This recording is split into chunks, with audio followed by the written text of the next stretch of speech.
We're honored today to have a speaker, Jigar Shah, who has been called an iconoclast among Greens. He's a devoted environmentalist who's championed market economies and believes that American business can conquer climate change.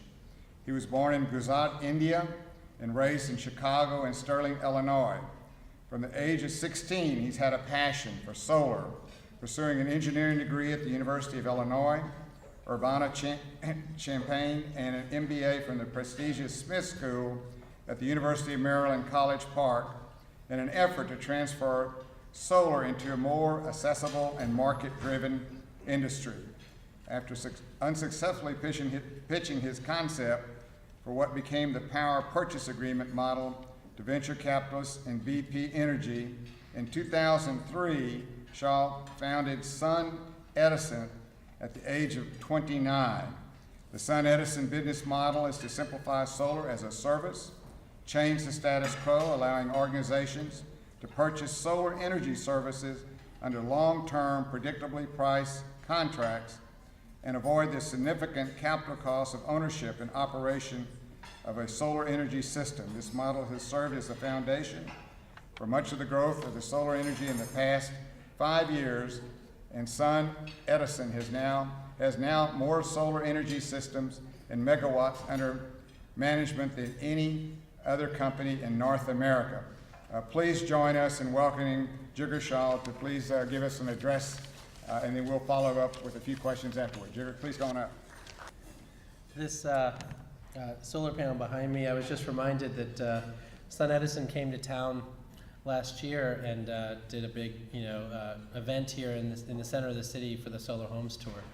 And I think that what's amazing to me is I remember, wrangling with my board on that at the time. I had left Sun Edison in November, but wrangling with my board about the $350,000 that entire program was going to cost, right? I mean, we were at the DNC and the RNC, and we were, I think we visited over 40 cities around the Southwest, and that one program alone, I think, has probably done more to help energize people than all the advertising and marketing and other things that we could do. And it's amazing how much the efforts of people like Bill Sinkin and others are just make such a big difference, and you don't really know what it is that's going to make that big difference until hindsight. But it's a real pleasure to be back here in San Antonio.